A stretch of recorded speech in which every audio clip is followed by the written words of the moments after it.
Hi! For today's vlog ay magre-review ulit tayo ng pagkain sa 7-Eleven. So, na-miss ko ang samgyupsal. So, may bagyo ngayon. Ayan. So, nag-order na lang ako ng food. Pinabili ko na lang ng food yung sister ko sa 7-Eleven. Meron sila doon na romantic baboy special. So, I have here, nagpabila ako ng kakainin kasi bumabagyo. Alam niyo naman, may bagyo tayong dalawa. So, meron ako ditong Jeyuk, I don't know how to pronounce this, Jeyuk rice bowl. Tama. Ayan. Manakit kung masarap. Then, may bibimbap ako. Diba?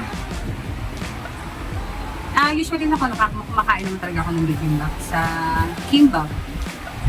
Tapos, syempre, may japchae, my favorite. Makain na rin ako ito. Pero titikman natin yung sa 7-Eleven. So, nabay ito ng aking sister sa 7-Eleven. And lastly, I have here cheesy samgyeopsal set. So, na-microwave ko na to. So, magta-taste test tayo. Kung masarap ba, kung worth it ba bumili sa 7-Eleven for someone to eat. Panglaman siya na. So, unahin na natin itong Jeyuk rice bowl. Unahin natin ito kung masarap. Tikman natin. I think itong Jeyuk rice bowl is 89 pesos lang. So, murang-mura na siya. Affordable sa mga niluluto. Try natin. Wala parang gugunting yun. At nainit pa siya. So, ayan, meron siyang ng 7-Eleven. Ayan, para kayo pag nag-crave kayo sa pagkain, you can go to 7-Eleven. Meron silang romantic baboy. Alam mo, mga a la carte lang dito sa romantic baboy. Ang bango niya. So, meron siyang dip. Nakita niyo dito. Parang chili garlic siya. So, let's taste. Meron siyang ating pork, tapos strip ng egg, tapos meron siyang, ayan, meron siyang carrots and gulay, tapos may mushroom. And may rice. So, tikman natin.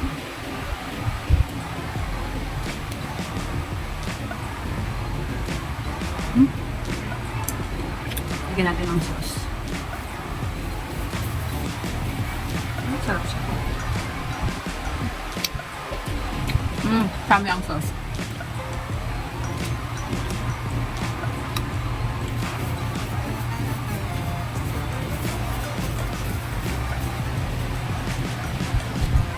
Not bad sa 89 pesos.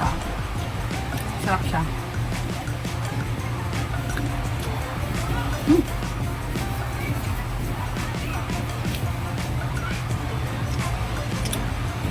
So, this is good. So, try naman natin yung bibimbap. So, popular naman tong bibimbap sa inyo. Sa kung nakakain na rin. Sa kimbap.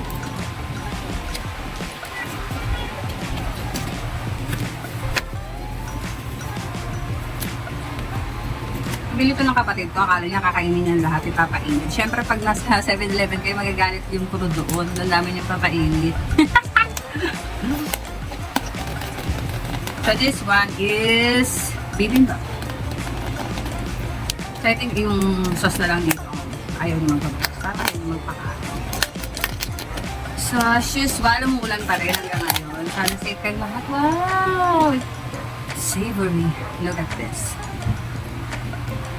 Wala lang siyang kimchi. Ay, meron. Tapos meron ding karne. Dahil bibimbap to, hahaluin natin. Pero yun pag kumakain ako na bibimbap, hindi ko siya inahalo. Talagang inuuna ko yung kimchi. Yung mama ko naman sabi, para daw kaming baboy. Pero sarap niya. So, try natin ito kung masarap itong sa romantic baboy.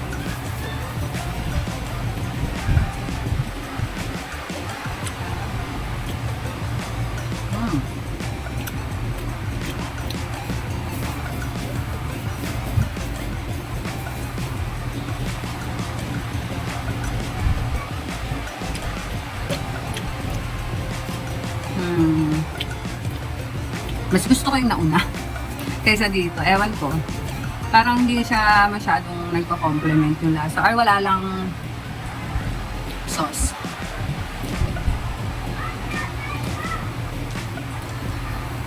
Sanay kasi ako may kimchi. Pero this is good. This is good also. Pwede na.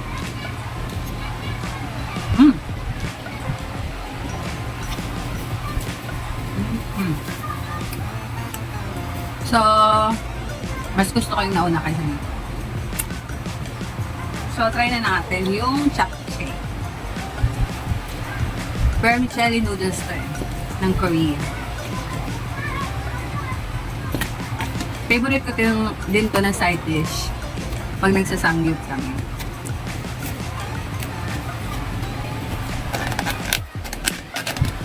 Nakakadalawa ako nito. Ooh, look at this.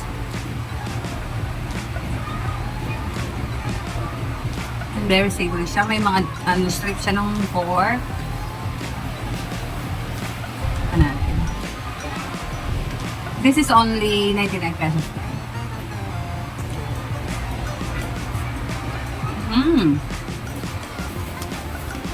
This is so good.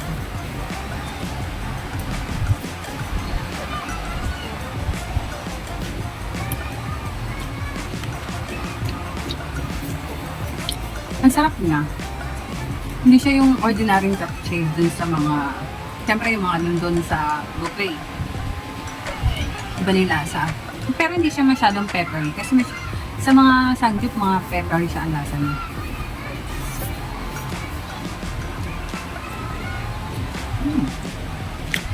Mas meron siyang pork talaga. Imagine, makakapag-sangyupsal na kayo pag nag-7-Eleven.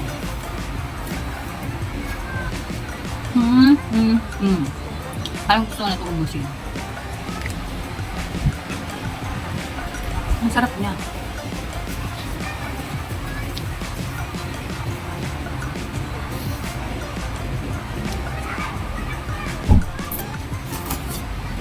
Haba?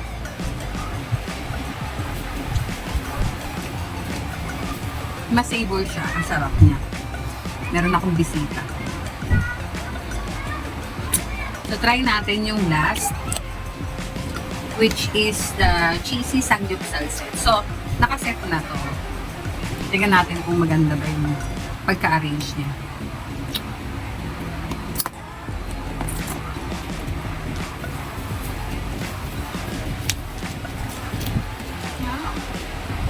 Nakadikit pa siya.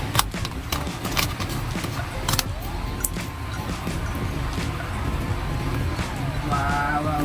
Let me see.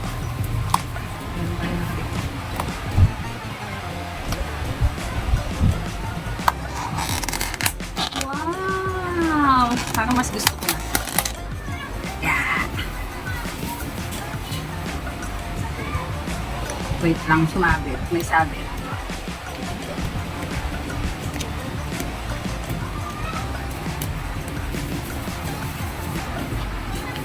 Yung sticker kasi.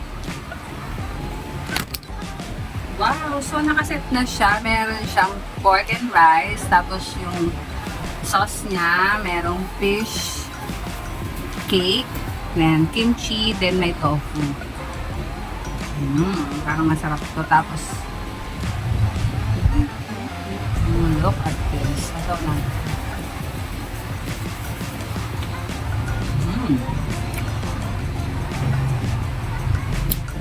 This is cost 149 pesos. So, kung wala kang kasamang samgyup, kaya punta ka na lang 7-Eleven. May kimchi pa siya.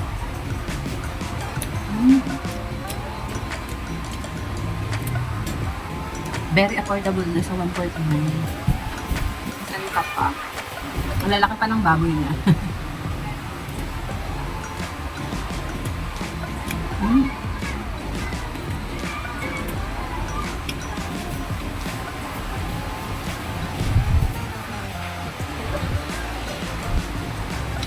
Ang tofu.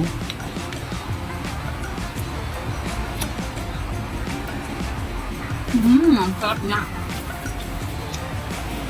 Bagay na bagay habang umuulan, nagmuni-muni, nagkakape-kape. Pero wala akong kape.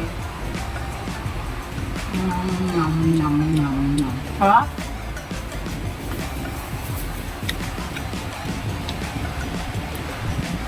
Pero sure nyo lang na makukonsume nyo na in a day.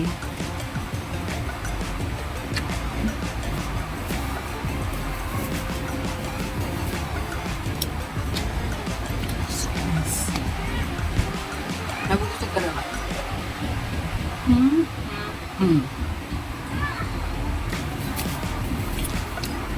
So overall, nagustuhan ko. Siyempre ito.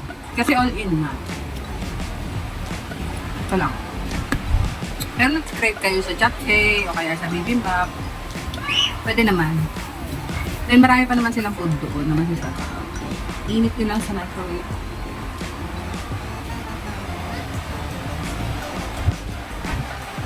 But this is so good. At araw-arawin ko ito sa 7-Eleven. Sarap. Busog ako. Diba?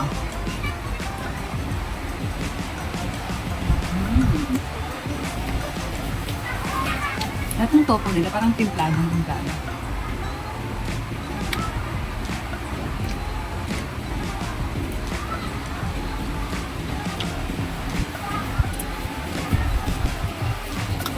Parang nagsanggip ka na rin. So, overall, ito yung masarap. So, try nyo din. Pero magugustuhan nyo rin naman yung japchae nila. Gusto ko. Tsaka yung isang rice meal. Ayoko lang yung bibimbap.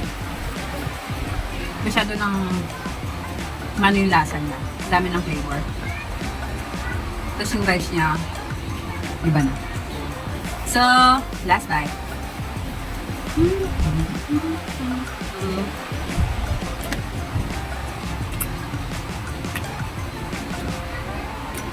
Pamumula.